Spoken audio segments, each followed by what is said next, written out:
C'est bon, là, je peux commencer, non? Voilà, je vais introduire rapidement. Donc, bonsoir à toutes et à tous. Donc, bienvenue à cette nouvelle learning session. Alors, on en a fait du chemin maintenant pour cette troisième semaine.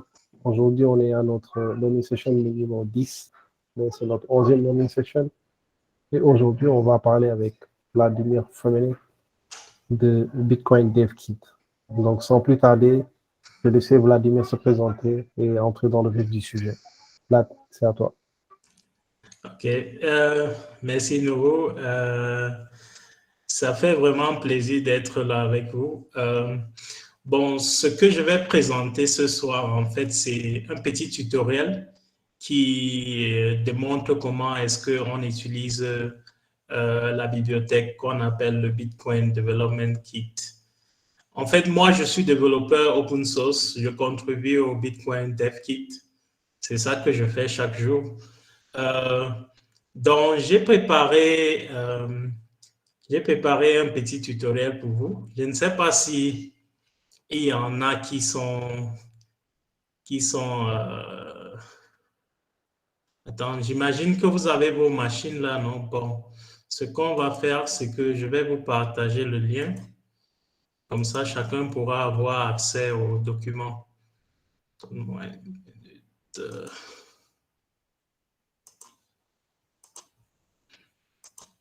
Je vais commencer par partager mon écran.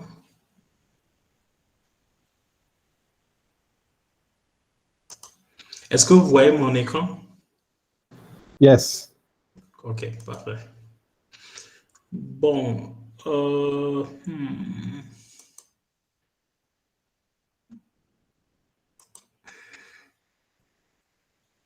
OK. Bon, on va utiliser ce document que j'ai écrit pour ce tutoriel. Donc, je vous prie d'aller dans la page que je viens de partager dans le chat. Ça va ouvrir un document qu'on appelle Collab.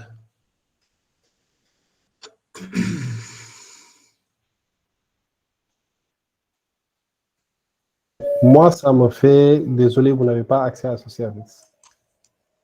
Sérieux? Attends, je recommence.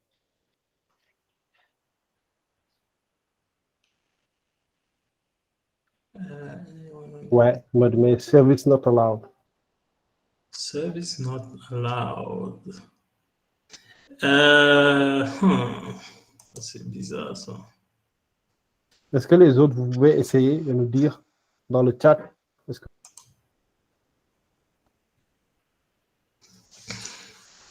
Ok, donc c'est un problème avec moi alors. Et nous, essaie un peu de... Tu as un compte Gmail? Ouais. Ah, Essaie, ok. est-ce que c'est connecté? En fait, ce que j'ai fait, c'est que je l'ai ouvert en navigation privée, donc là, j'ai accès. Ah, ok, cool. Merci. Est-ce que tout le monde a accès? Ok. Bon, dans tous les cas, bon, si tout le monde n'a pas accès, on va quand même procéder. Parce que là, dans le document, j'explique en fait toutes les étapes que je vais démontrer tout de suite. Bon, on va commencer par, comme j'ai dit, moi c'est Vladimir, je contribue au Bitcoin Dev Kit. Qu'est-ce que le Bitcoin Dev Kit en fait? Le Bitcoin Dev Kit, c'est une bibliothèque qui est écrite en le langage de programmation appelé Rust. Et en fait, le but du Bitcoin Dev Kit, le but, c'est de faciliter le processus de développement de portefeuille Bitcoin, en fait. C'est-à-dire que quoi? C'est-à-dire que, imagine que tu dois faire une transaction et que tu as des pièces de Bitcoin dans ton portefeuille.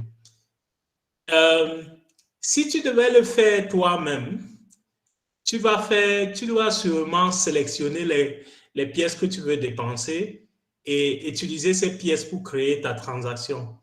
Mais à l'aide du Bitcoin Dev Kit, on facilite les choses comme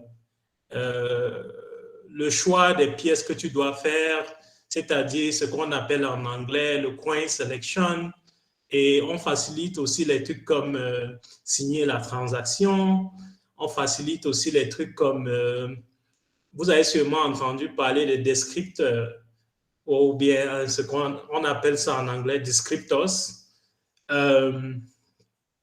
C'est une nouvelle manière de créer des wallets, ce qui fait que tu peux utiliser, on va voir ça tout de suite, tu peux utiliser un descripteur pour générer toutes les adresses d'une wallet. Tu peux aussi l'utiliser, en fait, tu peux utiliser le descripteur pour dire en fait au logiciel quel genre de transaction tu veux créer. Bon, sans trop tarder, on va aller un peu dans le vif du sujet. Let me see.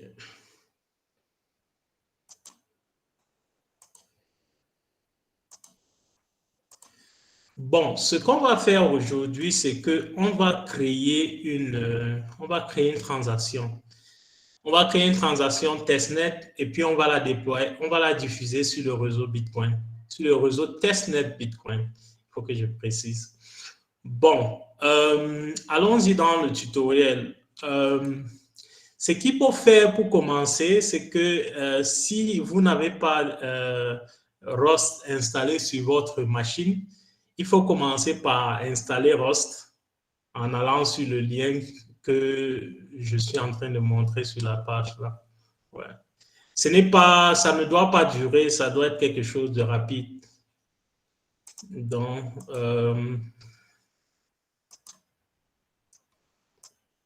ça va vous amener sur cette page aussi.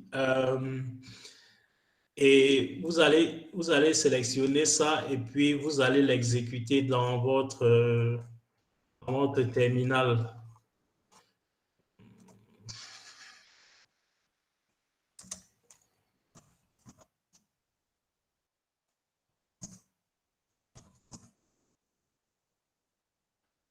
Bon, ce que je dois dire, c'est que sûrement, si tu n'as pas curl installé, il faut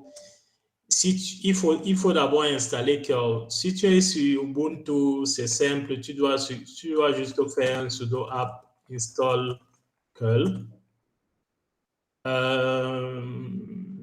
Pour les autres versions de Linux, je ne sais pas vraiment. Hein.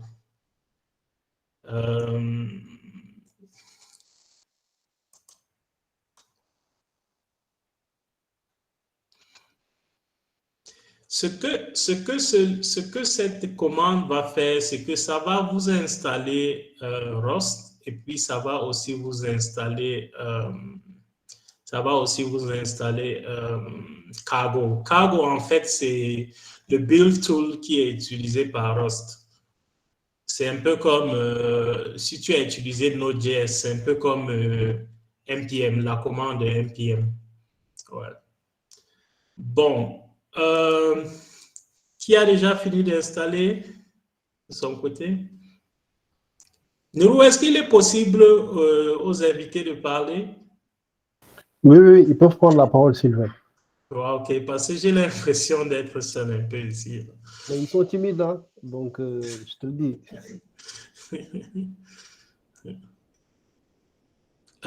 Sheikh, est-ce que tu as pu avoir le lien? Si tu n'as pas pu avoir le lien, je vais encore le partager là.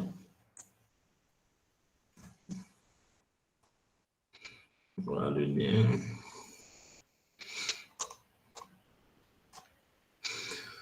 Bon. Qui a déjà installé Rust?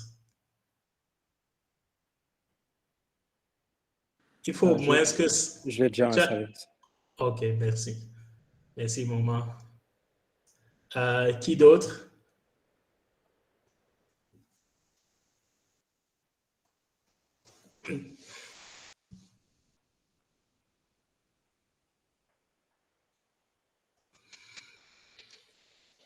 À part maman, est-ce qu'il y a quelqu'un d'autre qui a déjà installé son Rust? Alors, gars, moi, j'ai déjà installé, mais gars, il le pouvait aussi sur le chat aussi. Mhm. Ok, ok. Il n'y a pas de souci, Moussa. Si tu es sur iPad, il n'y a pas de souci. Ce qui est sûr, c'est que je vais vous montrer le tutoriel. Donc, du coup, même si tu ne réussis pas à suivre en temps réel, il n'y a pas de problème.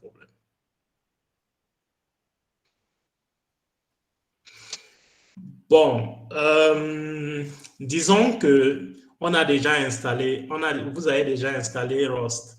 Ce que la commande que j'ai montré tout à l'heure va faire, c'est qu'il va installer Rust et puis il va installer aussi le build tool. Maintenant, quand tu finis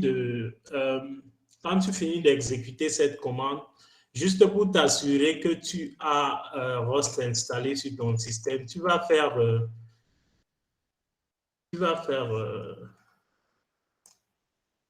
OK.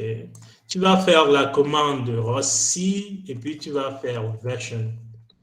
Tu vas faire dash version. Et là, ça va te montrer la version du compilateur que tu as installé sur le système. Et après ça, tu vas faire cargo et puis tu vas faire dash et puis tu fais version. Et là aussi, ça va te montrer la version de cargo que tu as installé. Moi, j'ai déjà ça installé sur ma machine parce que j'utilise ça tous les jours. Bon, l'étape suivante, c'est on va créer un nouveau projet Rust. Et la manière dont on crée un nouveau projet Rust, c'est en disant, en tapant cargo new et après cargo new, on donne le nom du projet. Dans ce cas précis, je vais appeler Teranga Wallet.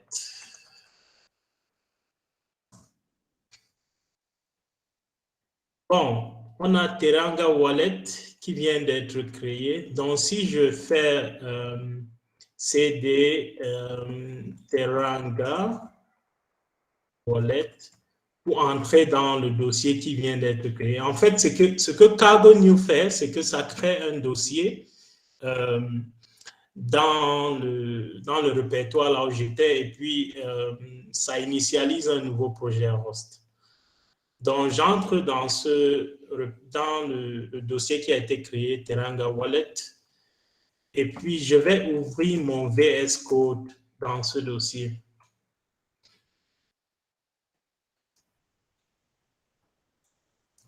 Et là, dès que j'ouvre mon VS Code, si je pars dans Source,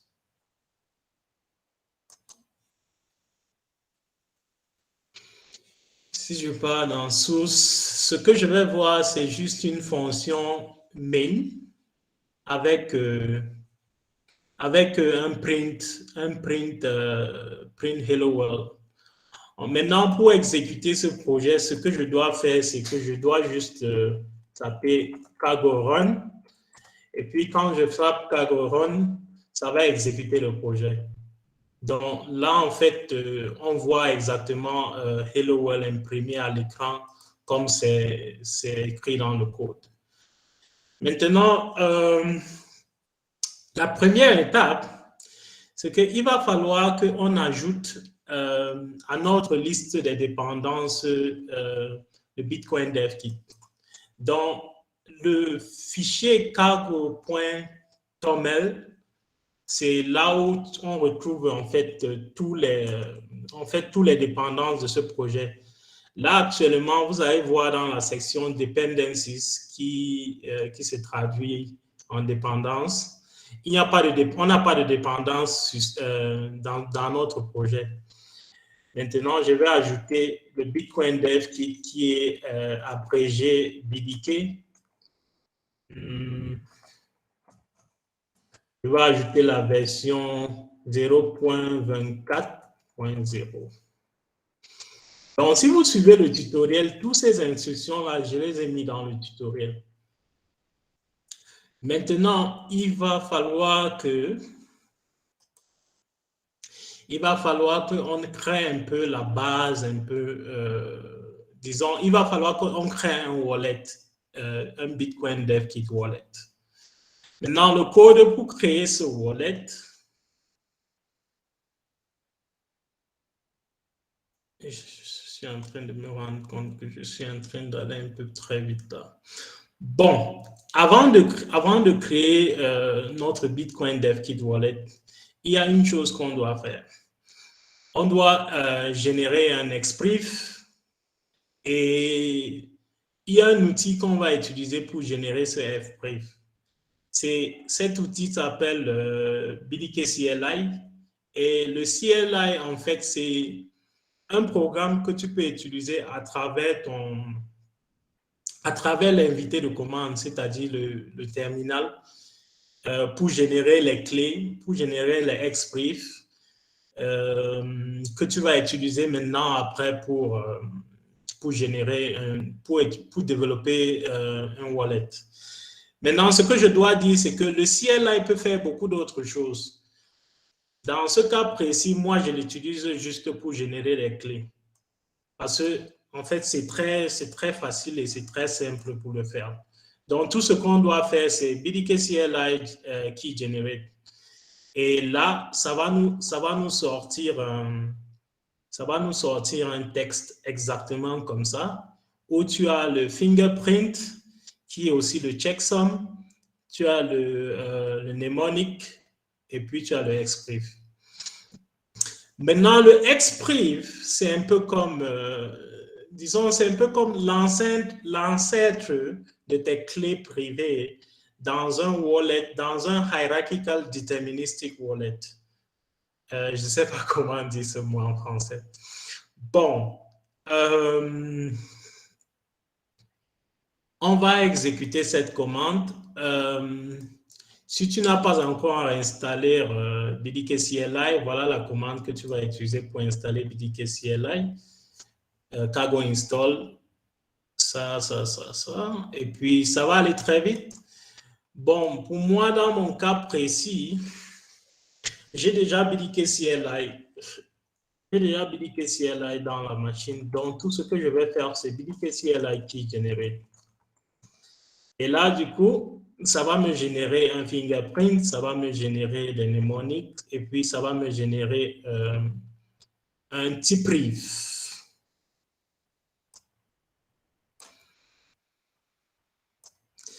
Maintenant, vous avez sûrement remarqué que ça a généré un typriv au lieu d'un expriv. Est-ce que quelqu'un peut me dire pourquoi ça a généré un typriv au lieu d'un expriv?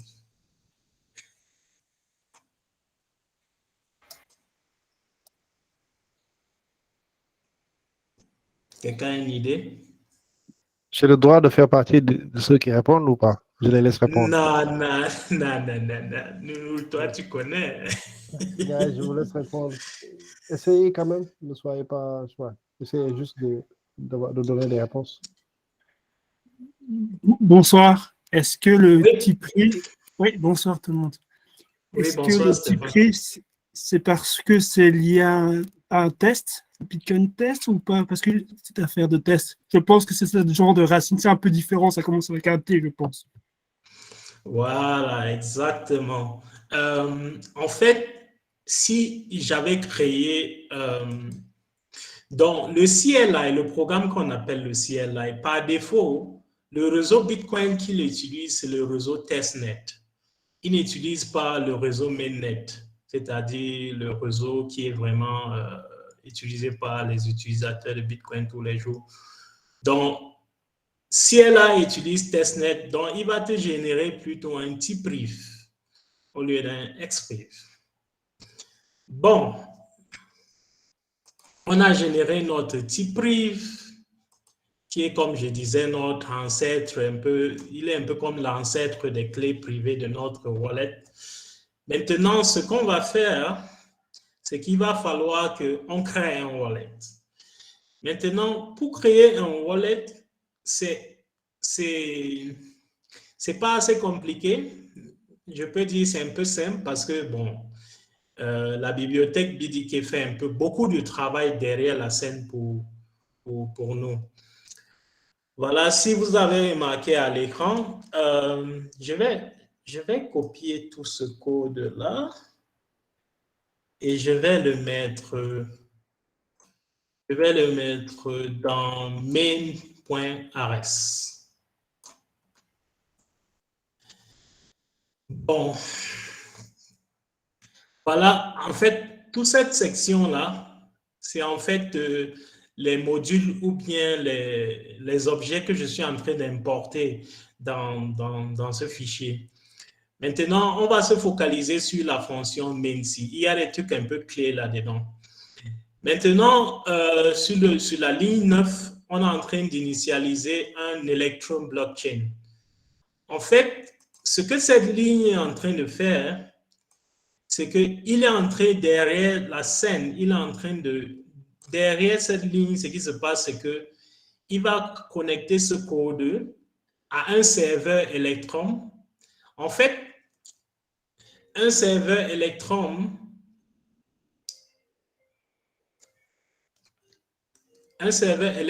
est un peu comme, disons, c'est un peu comme un serveur qui va nous permettre de, je ne vais pas trop entrer dans les détails, mais je vais dire que c'est un serveur qui va nous permettre de diffuser nos transactions sur le réseau Bitcoin. Donc, en fait, il nous faut nous connecter à ce serveur. Dans le cas précis, on utilise un serveur Electrum qui a été mis en ligne par Blockstream. Vous connaissez Blockstream, non? La compagnie, la startup Bitcoin qui fait beaucoup de recherche et de développement sur le Bitcoin. Maintenant, dès qu'on a accès à ce Electrum server, ce serveur Electrum, il y a une deuxième chose qu'on doit faire, c'est qu'on doit créer maintenant notre portefeuille. Maintenant, pour créer notre portefeuille, on va dire wallet new, c'est juste, ça va juste créer un nouvel objet. Et ce que tu lui donnes comme paramètre, tu vas lui donner un descripteur et puis tu vas lui donner un change descripteur. Et là, il faut aussi qu'on précise le réseau qu'on veut utiliser pour notre portefeuille. Dans ce cas précis, on utilise testnet. Maintenant, sur la ligne 14, il nous faut aussi une base de données. Mais on ne va pas utiliser, une base de données complexe pour ce tutoriel. On va utiliser une base de données en mémoire. Donc après avoir exécuté le programme-ci, toutes les données de notre portefeuille va s'évaporer. C'est-à-dire qu'il est en RAM. Il n'est pas stocké en ROM ou bien il n'est pas stocké sur le disque de l'ordinateur. Maintenant, j'ai mis des indices ici. J'ai mis put fingerprint here. J'ai mis put fingerprint here. J'ai mis put exprif here. J'ai mis put exprif here aussi. Maintenant, ce qu'on va faire, c'est qu'on va aller dans notre fingerprint. On va copier ça et puis on va le mettre là-dedans.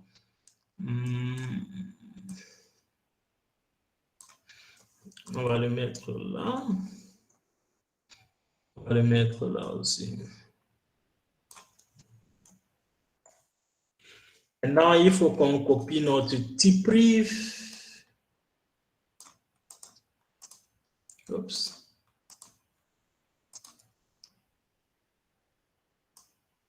On le met là. Même chose ici, on met notre tpriv aussi là. Maintenant, il y a une chose que je dois dire, c'est que quelle est la différence entre le descriptor-ci et puis le change descriptor-ci? Le descriptor d'en haut, ce qu'il fait, c'est on l'appelle, d'habitude, on a l'habitude de l'appeler un external descriptor. Ce qu'il fait, en fait, c'est quoi ça? Il va nous permettre de générer des adresses, mais des adresses qu'on va utiliser quand on veut recevoir des bitcoins des personnes, des tierces personnes. Et le deuxième descripteur, on l'appelle le change descriptor. Et lui, on l'utilise quand on veut en fait faire une transaction et puis on a utilisé des pièces qui étaient largement au-dessus du paiement qu'on voulait faire. Et là, dans ce cas précis, la transaction va créer de la monnaie. La transaction crée de la monnaie. Disons, ça va créer un change. Et le change là, il va être mis dans une adresse créée en utilisant le deuxième descripteur aussi. La différence entre les deux, c'est que ici on a 0 et là on a 1.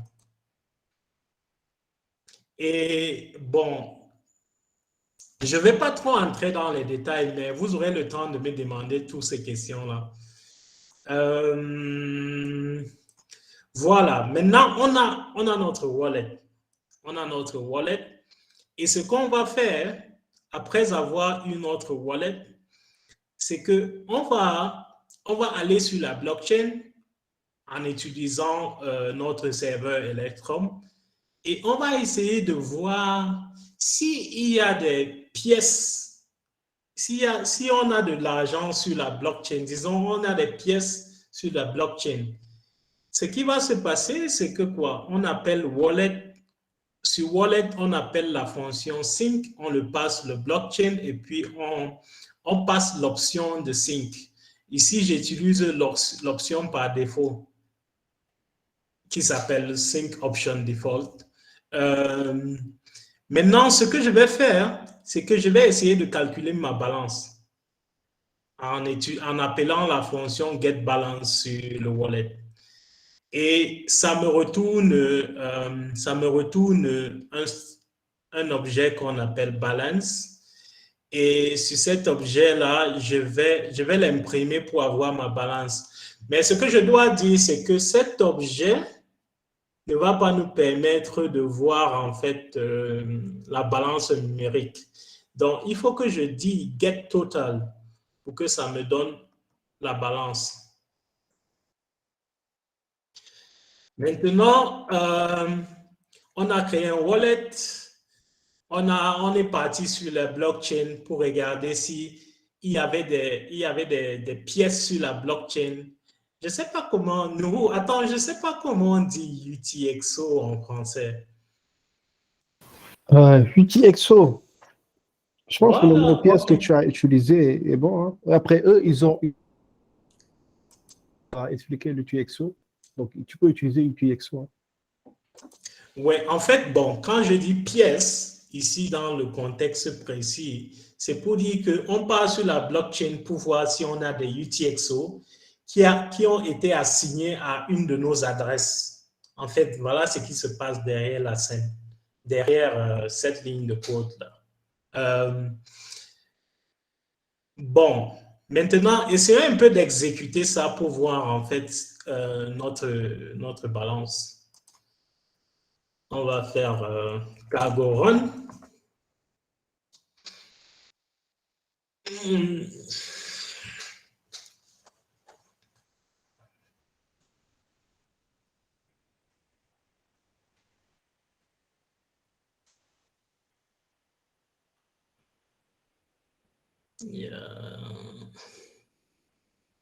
Ma machine est lente. Hein.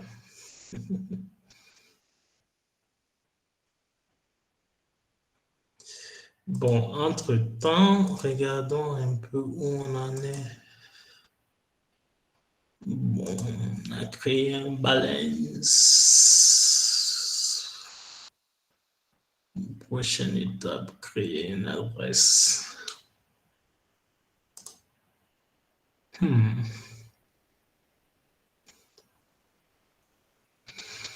Bon, jusqu'à là, est-ce que quelqu'un a une question?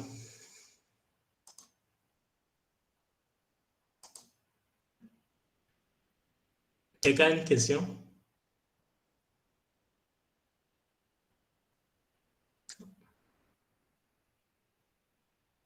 Est-ce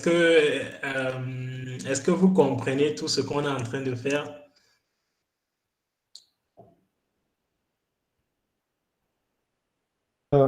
Juste pour résumer un peu jusque-là, donc Vlad vous a montré un peu qu'il fallait déjà installer Rust. Si vous n'avez pas curl, il fallait l'installer. Il vous a montré le fichier cargo.toml où il fallait mettre les dépendances. Et à partir de là, il vous a montré en fait comment générer les clés avec la commande j'ai oublié. Et donc, à partir de là, il vous a montré un fichier avec toutes les informations, où est-ce qu'il fallait mettre la fingerprint, la différence entre la external, j'ai oublié, Vlad, Descripteur. external descriptor et internal descriptor. Ça, c'est extrêmement important lorsque vous faites aller rapidement donc, du serveur Electrum. J'ai essayé d'avoir des gens d'Electrum ou bien de Fulcrum, mais malheureusement, je n'ai pas eu. Donc là, il a lancé la commande et il va vous montrer après ce qui suit, quoi. Je ne sais pas ce qui se passe avec mon ordinateur ce soir. J'ai l'impression qu'il est fatigué. Mais en tout il est un peu lent, là. Je ne sais pas pourquoi. OK, c'est en train de venir. OK, wallet balance in sats, 0 sats. Bon, ce n'est que normal puisqu'on n'a pas de sats, on n'a pas de Bitcoin. On vient de créer un nouveau portefeuille, donc du coup, il n'y a vraiment pas d'argent là-dedans. Maintenant, ce qu'on va essayer de faire, c'est qu'on va générer une adresse et on va utiliser cette adresse pour envoyer des pièces ou bien des UTXO ou bien des SATs à notre portefeuille. Bon.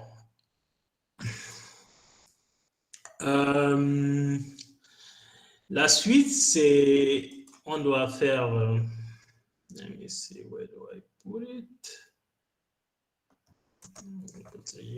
On va faire wallet get address et puis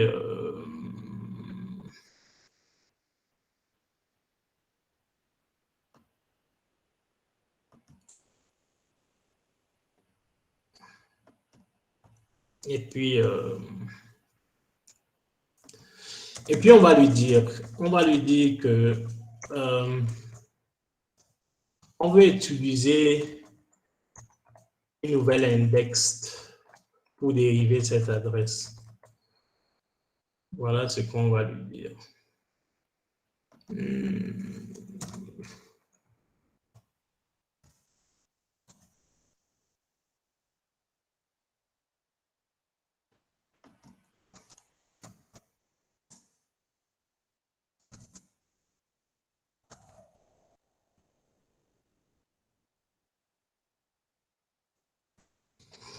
Bon, en fait, quand j'ai fait adresse index new, il fallait que je parte au niveau des importations et puis j'importe adresse index dans le projet parce que sinon le compilateur allait me dire que l'adresse index, en fait, il n'est pas dans cet environnement.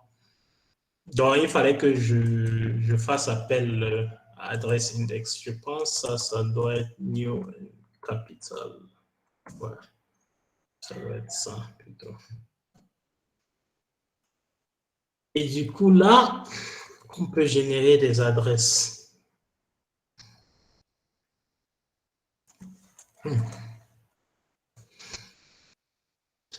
Bon, je ne vais pas expliquer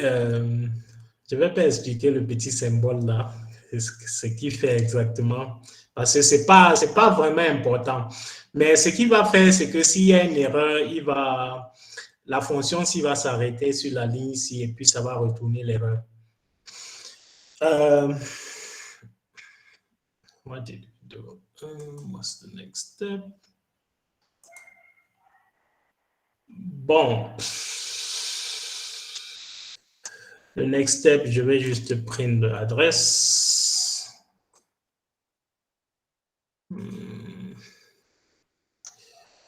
So, we can do here.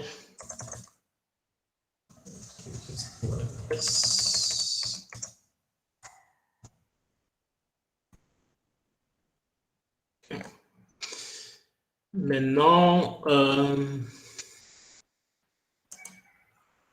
je vais faire exactement la même chose. Je vais exécuter mon programme, mais cette fois-ci, il risque d'exécuter un peu plus rapidement parce que il a eu à télécharger déjà ce qu'on avait besoin pour compiler le programme. Donc là, voilà mon adresse que je viens de générer. Maintenant, ce qu'on va faire, c'est qu'on va utiliser cette adresse-ci. On va aller dans ce qu'on appelle un testnet Bitcoin Faucet. En fait, ce sont des sites web qu'on utilise pour avoir des UTXO sur le testnet. Bon, let me see. J'ai l'habitude d'utiliser celui-ci. En fait, j'ai cherché Bitcoin Faucet Testnet. Bon, si vous utilisez Brave comme moi, d'habitude, ces sites-là, ça dérange beaucoup dans Brave. C'est pourquoi j'ai décidé de l'ouvrir dans Mozilla Firefox.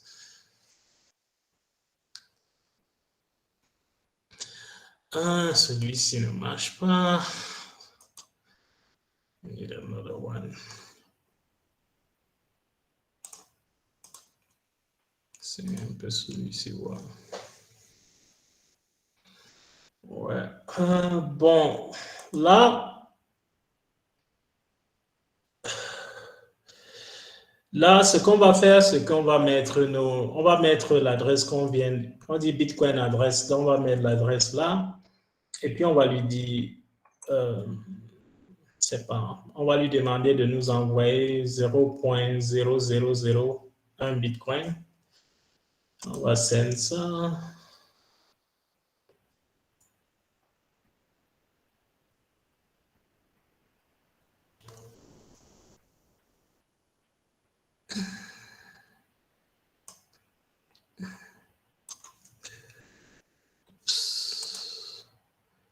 Bon, let me keep this.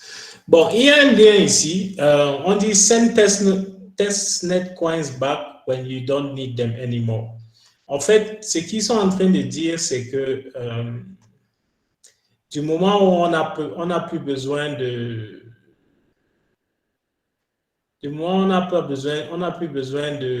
des pièces qu'ils vont nous donner, quand on a fini de les utiliser, il faut qu'on les renvoie à cette adresse.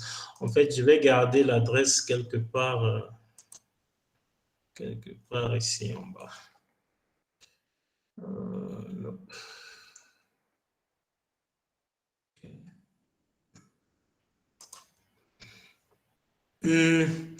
Maintenant, essayons de voir un peu, vu qu'on a envoyé des pièces à notre adresse ici, essayons un peu de exécuter encore notre programme pour voir si notre balance sera toujours à 0.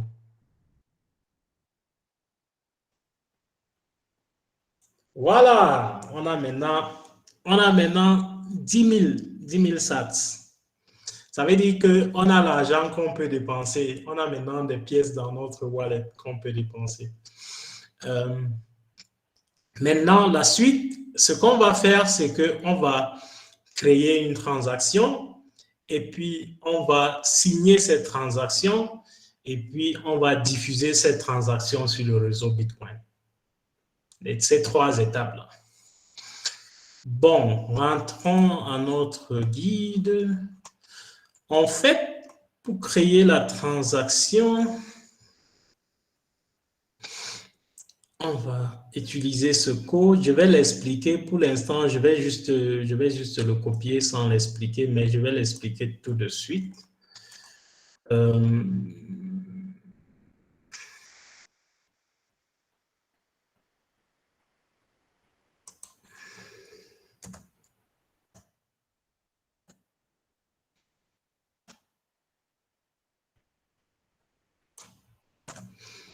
Bon, en fait, regardons à la ligne 27, pardon. La première chose qu'on voit, c'est que sur notre wallet, sur notre objet wallet, on appelle une méthode qui s'appelle BuildTX. En fait, ce que ça va faire, c'est que ça va construire ce qu'on appelle un transaction builder. Et un transaction builder, c'est un peu comme un objet qui va nous permettre de construire une transaction. C'est ce qu'il fait derrière, c'est ce que le code va faire derrière cette ligne-là. Ça va nous permettre de construire une transaction. Ça va aller dans la mémoire de notre portefeuille et puis ça va choisir des pièces pour dépenser en fait. C'est exactement ça qui va se passer derrière la scène. Bon, ce qu'on va faire là, c'est après la ligne 27, on appelle le transaction builder et puis on dit add recipient. En fait, add recipient, ce qu'il fait, c'est que quoi? Il te permet d'ajouter des destinataires pour les pièces que tu es en train d'envoyer. Là, dans ce cas précis, j'ai seulement un seul destinataire. Donc, j'ai appelé ça faucet adresse. Mais au lieu d'utiliser ce faucet d'adresse-ci, on va utiliser ce que ces gens-ci nous ont donné.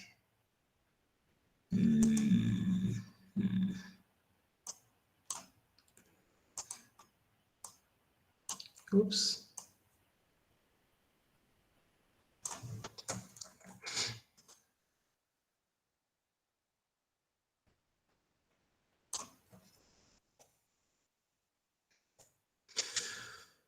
Bon, j'ai une erreur là sur la ligne 25. En fait, c'est parce que je n'ai pas, ça va me dire l'erreur. Ok. Ça dit fail to resolve use of undeclared type address. Ok. En fait, il ne comprend pas adresse. Celui-ci là.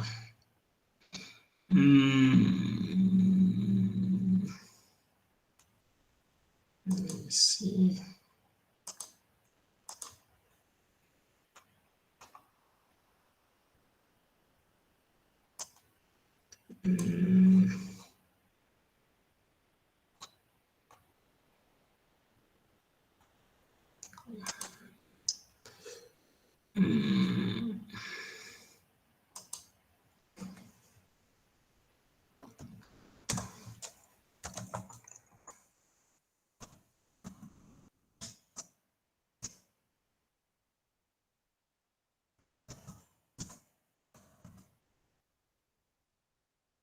Il faut...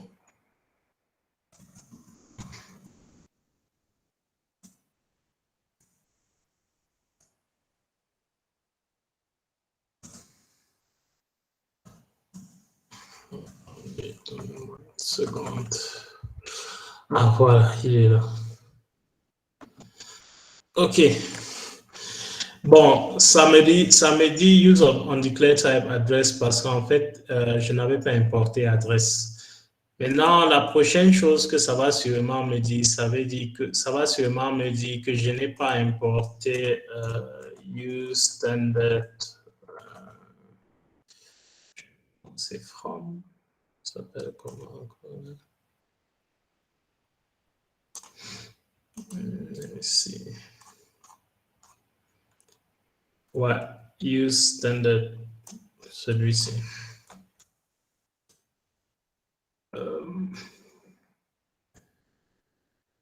Ça doit résoudre nos problèmes.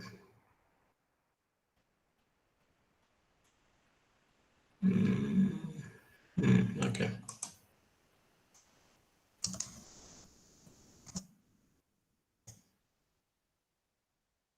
Voilà.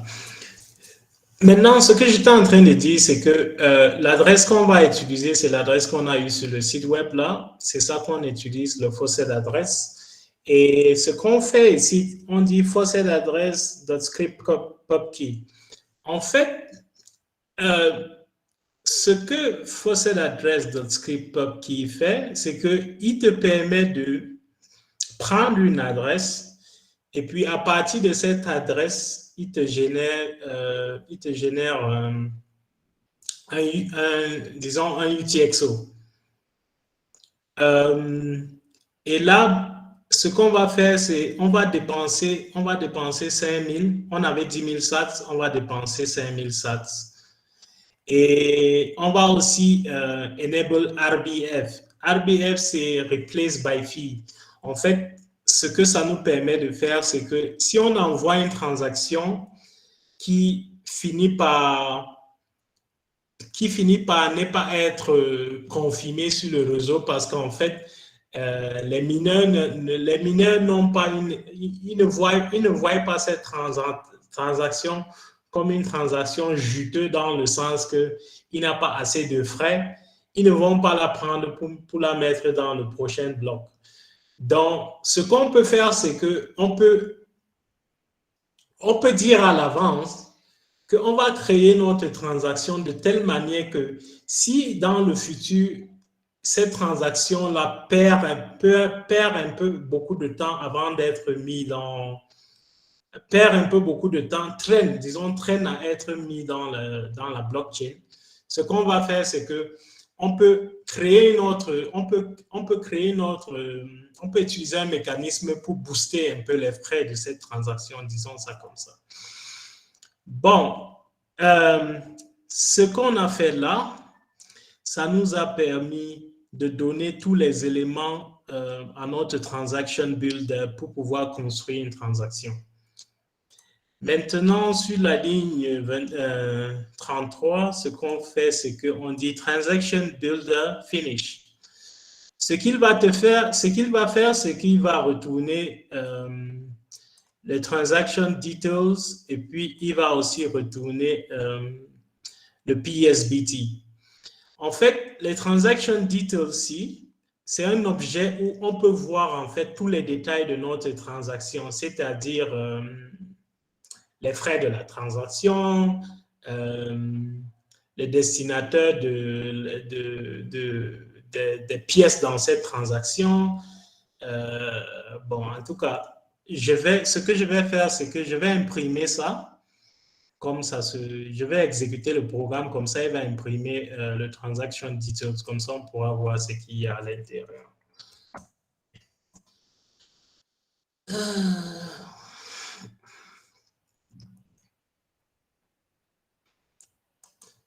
Bon, ce que je dois dire, c'est que le PSBT ici, ça s'appelle un partially signed Bitcoin transaction.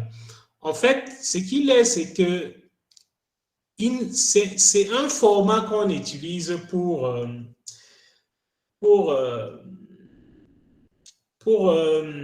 disons, pour assembler des transactions. Parce que pour pouvoir propager ou bien diffuser une transaction sur le réseau, il faut que cette transaction soit déjà signée. Disons par exemple que si entre moi et Nourou, on voulait faire une transaction collaborative, c'est-à-dire une transaction où Nourou est en train de dépenser ses pièces et je suis aussi en train de dépenser mes pièces. Donc, ce que je vais faire, c'est que je peux créer une PSBT et puis là, je mets mes détails là-dedans. Et puis, je passe le PSBT à Nourou, il fait la même chose, il met ses pièces et puis il met aussi la signature. Et là, maintenant, un d'entre nous peut utiliser ça peut utiliser le PSBT là pour extraire la transaction et le diffuser sur le réseau. Maintenant, guettons voir si mon truc a fini d'exécuter. Oui, il a fini d'exécuter. Voilà, il nous montre déjà le transaction ID. Il nous montre, voilà la somme qu'on est en train d'envoyer. En fait, on est en train d'envoyer cette somme. Ça montre 10,000 sats. La vérité de la chose, c'est que ça utilise les 10,000 sats, c'est comme le input de la transaction. Et les frais qu'on est en train de payer, c'est 141 sats. Donc, on a dit on voulait envoyer 5000. Et finalement, notre personne va recevoir 4859. En fait, ce qui se passe, c'est que si tu additionnes les 4859 plus 141, tu vas voir que tu auras 5000. Bon, on a créé une transaction. Maintenant, la prochaine étape, c'est qu'il nous faut signer la transaction. Pour signer la transaction, on va prendre ce bout de code. Il est très court, il est court et simple. On va utiliser ce bout de code pour signer la transaction.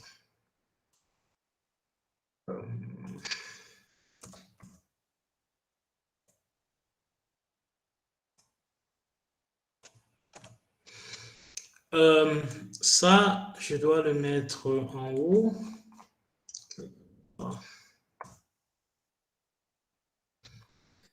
Maintenant, ce qu'on va faire, c'est qu'on appelle notre objet wallet et puis on appelle la méthode sign sur l'objet wallet et on le passe le PSBT et puis on le passe aussi le sign options. Le sign options, si on utilise l'option par défaut, un peu comme le sync option.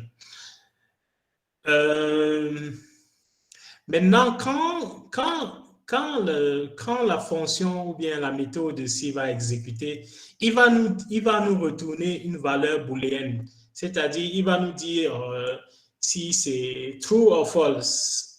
C'est-à-dire, si c'est true, ça veut dire qu'on a pu signer la transaction. Si c'est false, ça veut dire qu'on n'a pas pu signer la transaction. Donc,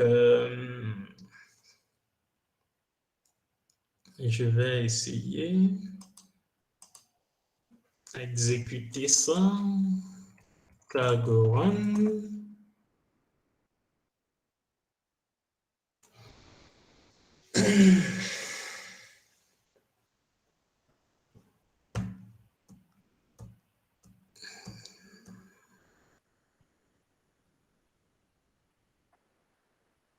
Qu'est-ce qui s'est passé?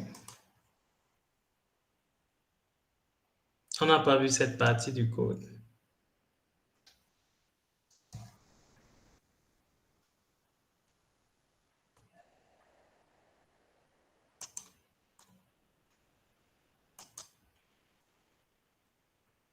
Ou bien je n'ai pas sauvegardé. Ouais, je n'ai pas sauvegardé.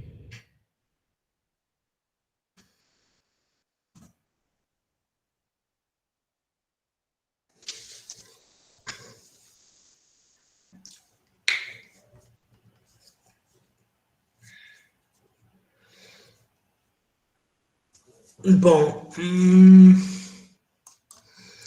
Maintenant, quand on a fini de signer notre transaction, la dernière étape, c'est que à partir de cette PSBT, on peut extraire une transaction. Dès qu'on extrait notre transaction, on va la diffuser sur le réseau en utilisant notre serveur Electrum.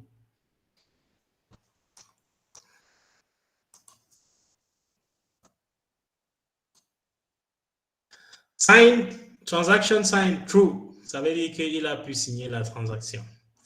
Maintenant, la dernière étape pour conclure, c'est extraire. Je vais copier le code rapidement, je vais l'expliquer dans une seconde.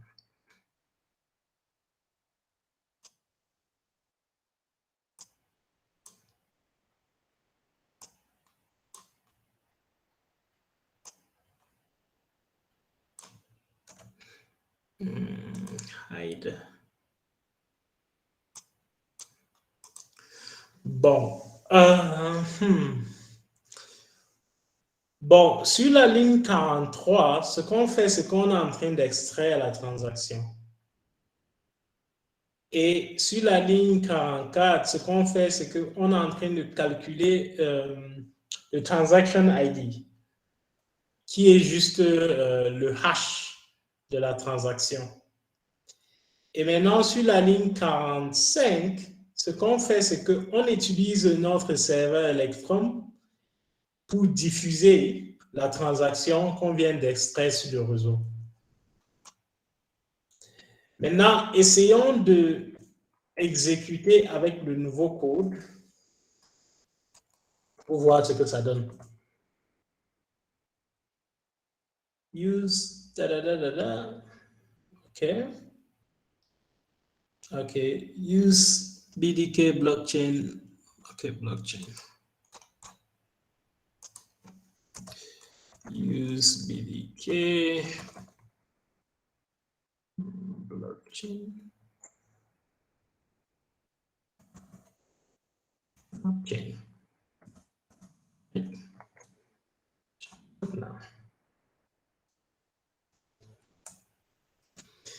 Bon, une autre chose que nous, on aime bien avec ROS, c'est que le compilateur, vraiment, il est très patient et puis il te donne même, il a l'habitude de te donner les instructions avec ce qu'il faut faire. Par exemple, dans ce cas précis, il était en train de me dire, il faut que tu ajoutes ça dans la section d'importation de ton projet.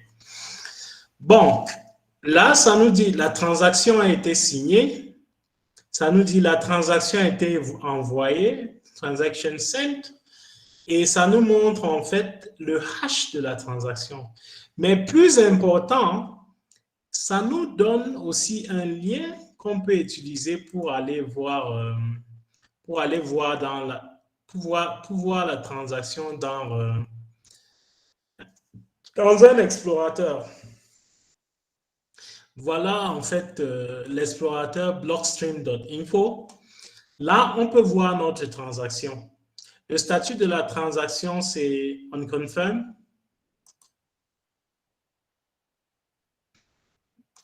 Toujours unconfirmed. Mais vous pouvez déjà voir transaction fees. Vous vous rappelez des 141 sats qu'on a payé. Voilà ça converti en BTC. Ça te donne la taille de la transaction, ça te donne la taille virtuelle de la transaction. On avait choisi Enable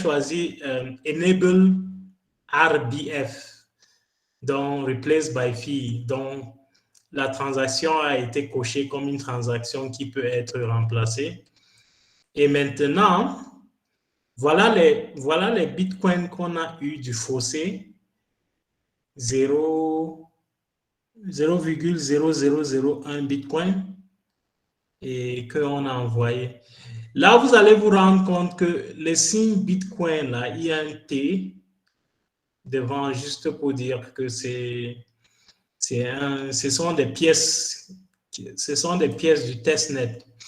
Bon, disons, c'est tout ce que j'avais pour vous en termes de tutoriel, mais j'ai d'autres choses à vous montrer avant de clore la session. Donnez-moi quelques minutes. Bon, voilà notre site, Bitcoin Dev Kit. Voilà le site. Maintenant, quand vous arrivez dans le site, vous pouvez aller dans Get Started. Ça va vous amener ici, ça va vous expliquer ce qu'est le Bitcoin Dev Kit et tout le reste. Il y a même l'exemple à peu près de le genre de truc qu'on vient de faire là. Mais plus important pour moi, c'est la section tutoriel-ci. En fait, il y a des tutoriels ici qui vous montrent comment est-ce que utiliser le Bitcoin Dev Kit. Par exemple, si vous voulez utiliser le Bitcoin Dev Kit avec un hardware wallet, il y a un tutoriel ici qui va vous permettre de le faire. Le seul problème, c'est que, bon, c'est en anglais. Il y a aussi ce qu'on appelle le Bitcoin Dev Kit React Native. Donc, si vous êtes en train, bon, je sais que le but pour nous, vraiment, c'est de vous préparer au hackathon. Et je pense que dans les hackathons en général, les gens développent beaucoup plus les trucs comme les applications mobiles. Donc, si vous êtes en train de développer un truc comme une application mobile, l'article qu'on a écrit sur BDK RNC sera vraiment important. Ça va vous montrer comment développer un porte-monnaie en utilisant BDK RN. Maintenant, attends, je vais voir. Bon, si vous voulez faire des trucs un peu plus complexes, comme peut-être utiliser le multisig, qui est un peu une transaction, disons, un type de transaction qui est contrôlé par plusieurs personnes. Il y a cet article qu'on a écrit sur le multisig. Let me see. Docs. Android Docs. Bon, si vous êtes développeur Android et puis vous êtes en train de chercher le package à utiliser, le package, il est ici. Donc, quand vous allez dans le site web et puis vous partez dans Docs, vous cliquez sur Android Docs. Let me see what's in JVM Docs. OK. Ouais, Android Docs, c'est ici. Il devrait avoir le document, les docs pour Swift, mais je ne vois pas. Mais une autre section importante, c'est Examples. En fait, Examples, ça montre des logiciels qui utilisent déjà le Bitcoin Dev Kit. Il y a, pour les gens qui font Android, il y a Padawan Wallet, qui est disons, une wallet qui est un portefeuille qui utilise, qui est écrit en Kotlin, qui utilise BDK Android. Ouais. Donc, attends. Et puis, on a aussi DevKit Wallet. On a BDK Swift pour les gens qui font des applications sur l'iPhone. Il y a un exemple qui montre comment développer une application Swift avec BDK. Là, voilà. What else?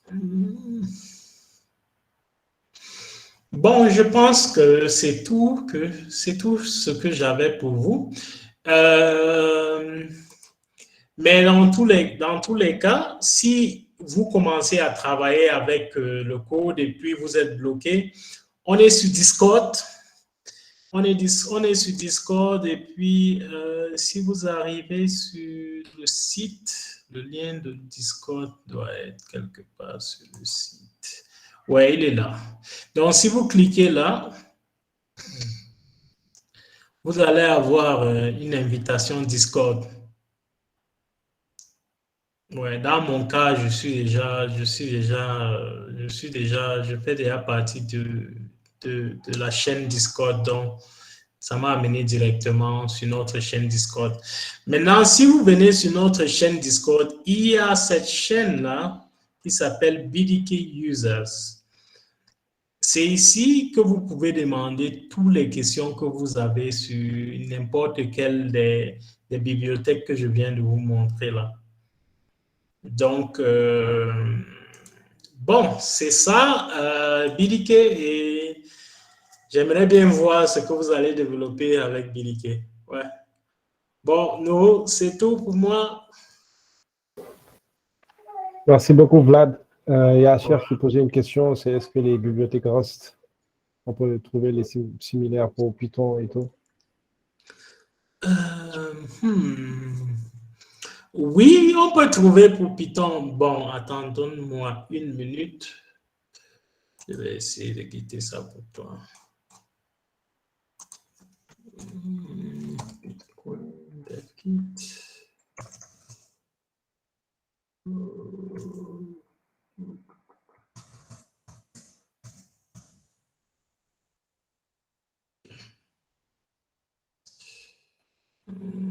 Okay, let's go here.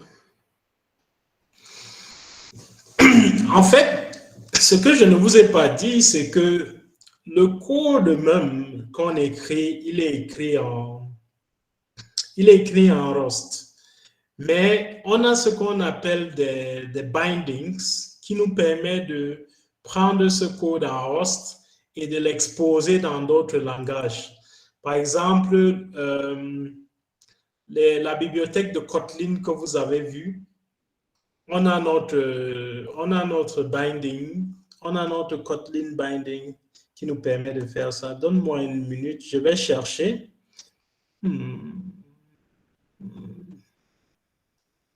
Public archive. This is weird.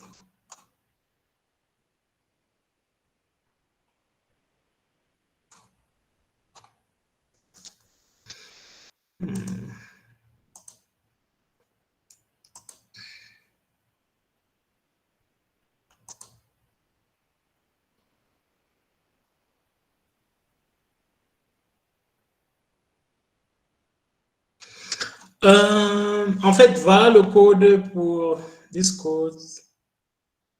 And this repository has been moved to. Okay, cool. Okay, no problem.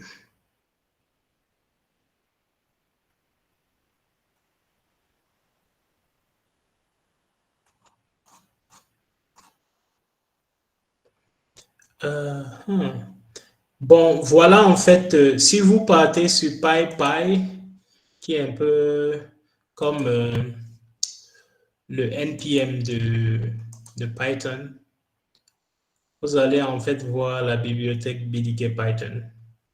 Et sur la même page, vous allez voir le lien qui explique comment travailler avec Swift, qui explique comment travailler avec Android et qui explique comment travailler avec JVM.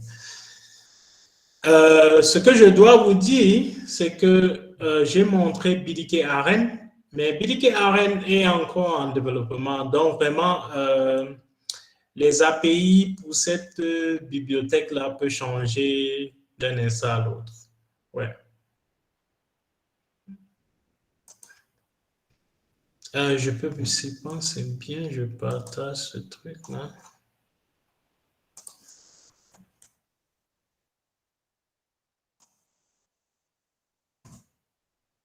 Voilà. J'ai eu ces 3 erreurs en essayant d'installer linking CCC file pour not compatibility due to previous error.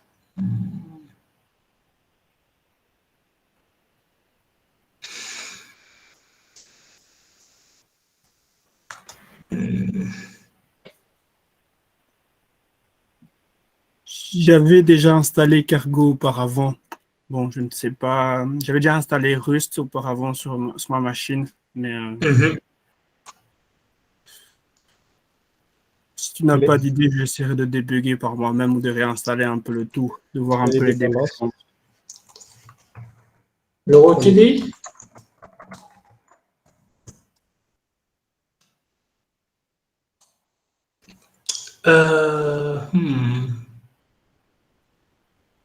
Au niveau des dépendances. Ouais, ça doit être.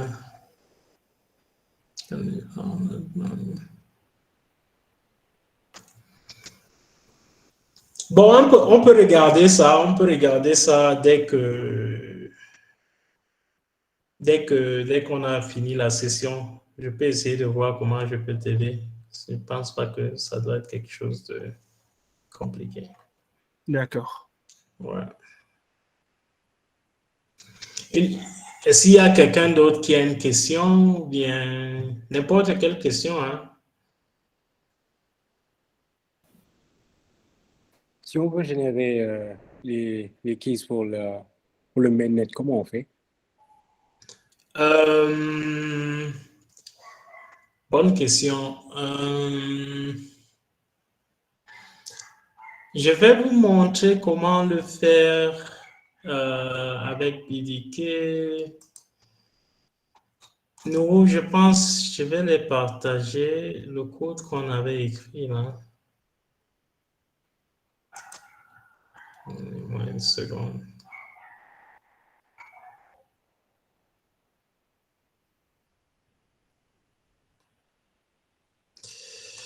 Ça doit s'appeler Kigen. Where are you? Kigen. C'est pas Kigen.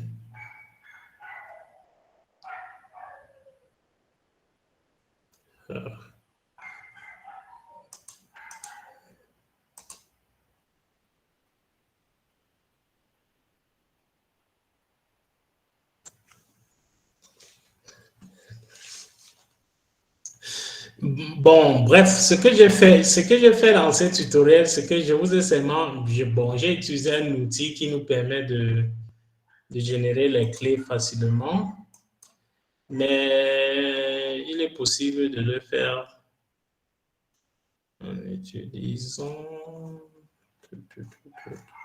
Kigen.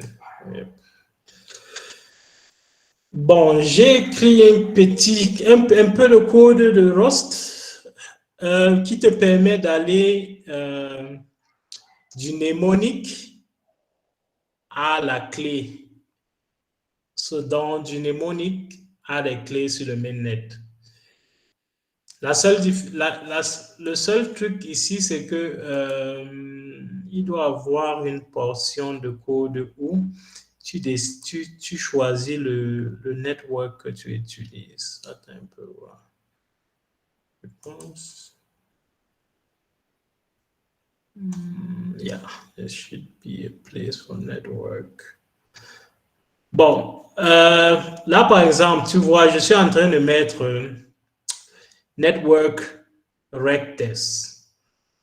Au lieu de faire ça, je peux bien dire que je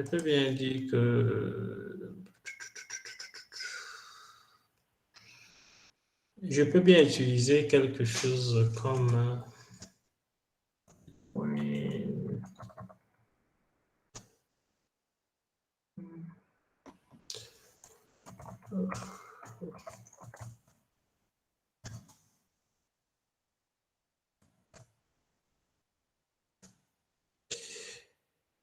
quelque chose comme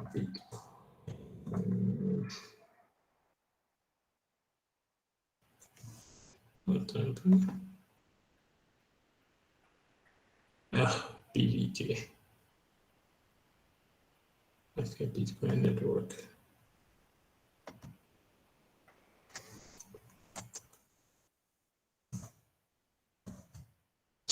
Voilà. Voilà les réseaux qu'on a. On a Rectest, on a Signet, on a Testnet. Je peux bien utiliser Bitcoin. Je pouvais bien utiliser Bitcoin dans ce code-ci et puis dans ce code-ci. Et puis j'allais pouvoir générer un exprif mainnet.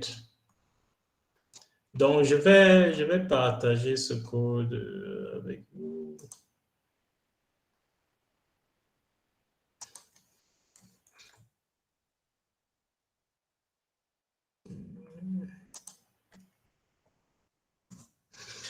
Mais ce que je dois dire, en fait, c'est que si tu n'es pas en train de développer quelque chose vraiment qui est sûrement back-end, tu ne vas pas tu vas pas sûrement utiliser Rust.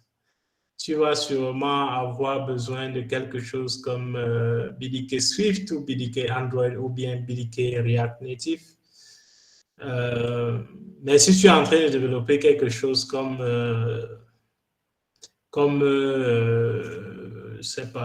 un service back-end, tu auras sûrement besoin de BDK Rust. La dernière chose que je voulais dire, c'était quoi encore? J'ai oublié. Bon, ce que je voulais dire, c'est que il y a tellement beaucoup qui se passe derrière la scène.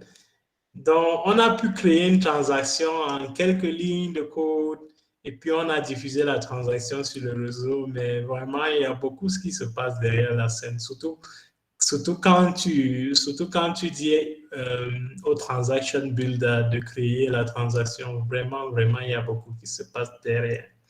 Ouais, donc, du coup, c'est ça l'avantage d'utiliser quelque chose comme BDK. Ça te permet de te focaliser sur ce qui rend ton truc unique. Ce qui rend ton truc unique comparé à te focaliser sur développer des trucs qui vont te perdre du temps pour rien. BDK flotte, bonne question. Attends un peu, donne-moi une minute.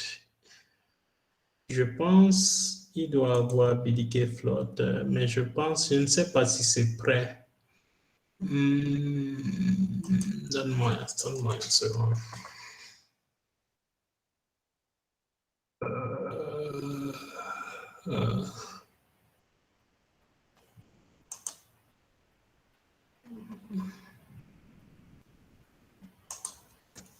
Je vais regarder Bitcoin Xavier.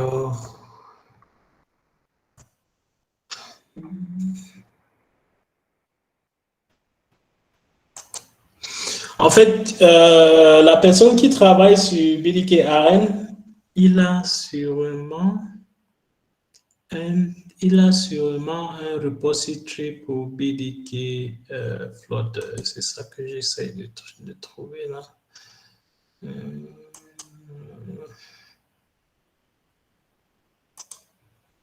Je pense qu'il s'appelle BDK Bitcoin Xavier. Let's see whether I can find him.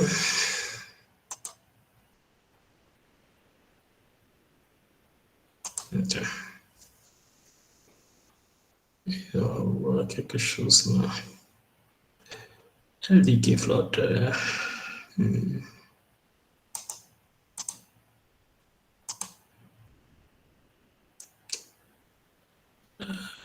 BDK and Quick Start. Voilà, BDK Flotter.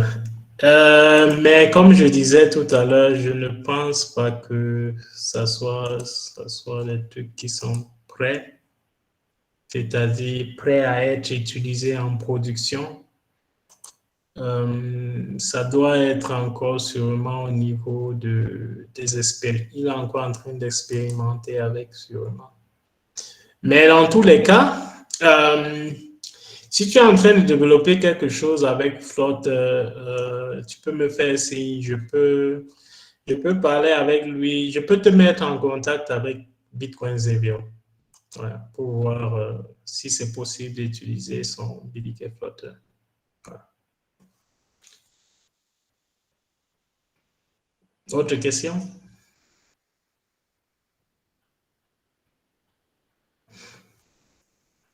Ok, de rien. Merci beaucoup, Vlad. Bon, guys, je sais que vous avez pris note. Donc, BDK, c'est vraiment une librairie très puissante. Vous pouvez faire plein de choses. Je ne vais pas vous donner des idées sur les applications, vous les avez déjà. Mais vous pouvez utiliser BDK pour générer des paires de clés. Une infinité de paires de clés. Vous pouvez utiliser BDK pour faire des transactions. Donc, vous avez vu que les transactions, c'est 3 étapes. Vous créez la transaction, vous la signez, après vous la partagez au réseau. Donc, toutes ces étapes-là, vous pouvez les gérer très facilement avec BDK. Vous pouvez faire des PSBT, donc des transactions avec plusieurs parties qui sont intégrées dedans.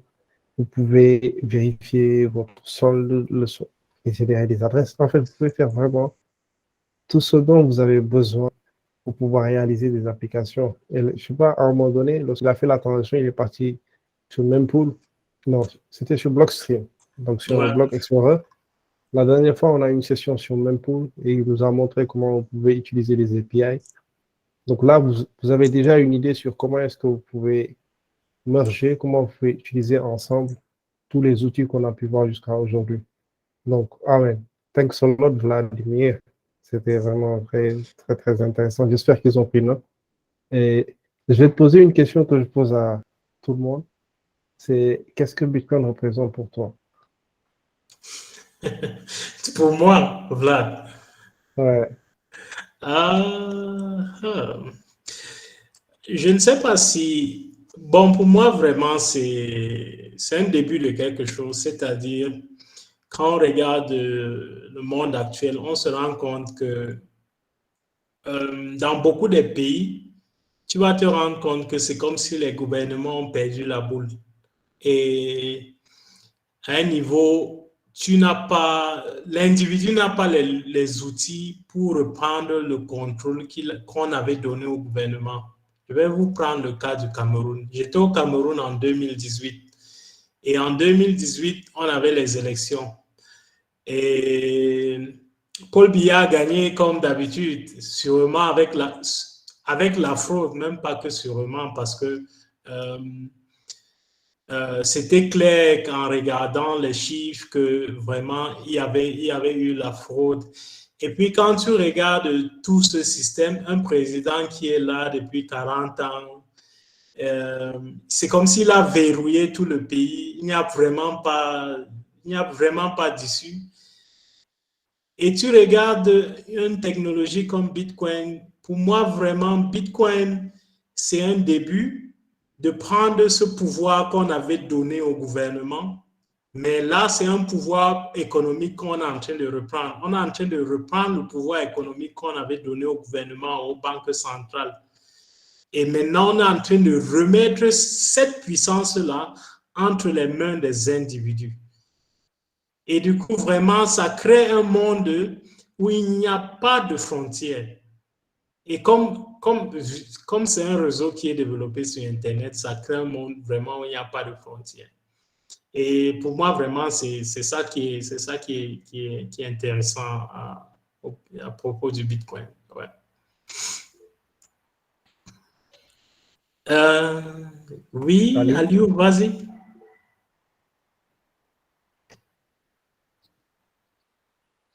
Allez, merci, monsieur Vladimir et Mm. monsieur Kouta pour les présentations. En fait, moi, Mhm. j'avais juste une question par rapport au Bitcoin. C'est-à-dire Mhm. le fait que j'ai vu dans un article, le Bitcoin, c'est une monnaie qui n'est pas transable. Bah, c'est vrai, je suis parfaitement d'accord avec, bon, avec le fait que il est bon de combattre un peu cette pouvoir monétaire qui est centralisé quoi, auprès des États, Mhm. je veux dire, des banques centrales et ainsi de suite. Quoi. Mais surtout Mhm. avec c'est le franc CFA qui est une monnaie avec, qui n'est pas aussi notre, bon, une monnaie qui est notre vote, bon, qui n'est pas notre monnaie à 100%. Quoi. Et le Ouais. fait qu'on utilise aujourd'hui Bitcoin, je pense que c'est une opportunité d'une part, surtout pour nous, les Africains, ou surtout pour les Africains qui utilisent le franc CFA. Mais le problème que je me demande, quoi, avec le retard dans les progrès technologiques, quoi, en matière de technologie, des choses déjà, nous, les Africains, et par rapport aux autres, les Russes ou bien les Occidentaux, quoi, est-ce qu'il n'y a pas, Mhm. il y a pas aussi un problème d'utilisation, surtout du côté local et tout ça. Mais également aussi concernant aussi le fait que cette monnaie soit une monnaie qui n'est pas transable. Est-ce que comment dirais-je encore, euh, les gens qui sont les méchants, quoi, les méchants, c'est-à-dire les gens qui font des trafics de drogue ou bien des gens qui font des blanchiments d'argent ou les terroristes, est-ce qu'ils ne vont pas profiter de cette situation pour rendre un peu la vie un peu plus compliquée? C'est la question que je me pose par rapport à quel est votre avis par rapport à ces choses-là, quoi. Est-ce que c'est pas trop risqué? Très bonne question, très très bonne question. Je vais d'abord commencer, je vais essayer de répondre la première, c'est-à-dire, est-ce que, vu l'infrastructure technologique qu'on a en Afrique, est-ce qu'on n'est pas peut-être, on ne serait pas peut-être en arrière sur cette nouvelle technologie comparé aux gens de l'Occident? Je ne pense pas. Je ne pense pas. Je vais t'expliquer pourquoi. Je, au début de l'année, j'ai lu un petit livre qui s'appelle The Little Bitcoin Book. En fait, dans le livre, on explique que si on regarde bien les monnaies nationaux, c'est-à-dire les monnaies fiat, tu vas te rendre compte que c'est dans le monde en voie de développement ou bien le monde que les autres appellent le tiers monde, où tu as des monnaies qui sont en train de complètement perdre leur valeur. Ça veut dire que quoi? Ça veut dire que la révolution va commencer de notre côté. C'est pourquoi le travail que Nourou est en train de faire ici est très important parce que je pense qu'il est en train de mettre en place les gardiens de cette révolution-là. La révolution est en train de... Ça va commencer de notre côté. Si vous regardez, si je prends par exemple le CEDI ghanéen, j'étais au Ghana en juin. Et en juin, on avait $1 à 6,8 Ghana Cedis. J'étais au Ghana en 2014. En 2014, on avait $1 à 3 Ghana Cedis. Aujourd'hui, on a $1 à plus de 10 Ghana Cedis. Vraiment, si tu vis au Ghana, toi-même, tu vas te rendre compte que vraiment, le système actuel ne fonctionne pas. Et il est en train de couler à sa perte. Il est en train de s'effondrer, vraiment. Maintenant, en termes d'infrastructure,